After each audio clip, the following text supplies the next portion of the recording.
તો કેમ છો મિત્રો, મજામાં છો? તમને મારા તરફથી પહેલાં તો ગુડ મોર્નિંગ.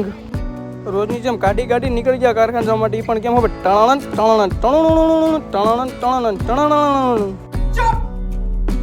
बिल्कुल चुप. हिम्मत कैसे हुई तेरी मुंह खोलने की?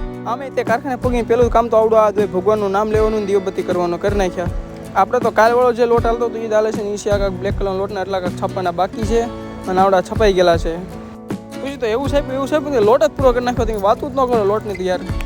પછી પાછો બીજો આપણે અગર આવી ગયો લોટ ને આમ આવડે ડિઝાઇન હતી ને, આ ફ્રૂટ કયું છે થોડું કમેન્ટમાં કહેજો. તમારે ખાવું હોય ને તો તમે માર્કેટમાં જઈને લઈ આવજો, કાંઈ ઉખાડવા ન આવતા.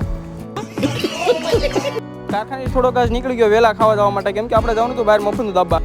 પછી તો જ્યાં લગ્ન હતા ને પોકવા માટે આપણે કાઢી આપણે ગાડીને નીકળી ગયા લોકેશન પોકવા માટે. એ પાછી ધૂમ બાઇકની જેમ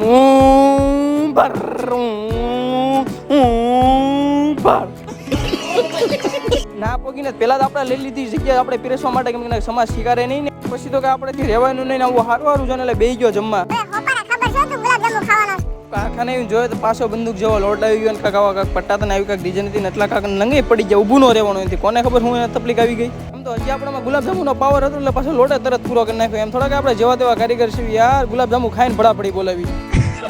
તો બસ ભાઈઓ, આજનો બ્લોગ હું અહીંયા કરું છું. મળશું જલ્દી નવા બ્લોગમાં. જાવ ટાટા બાય બાય. ચેનલ ઉપર ન હોય તો જરૂર ચેનલને સબસ્ક્રાઈબ કરતા જજો.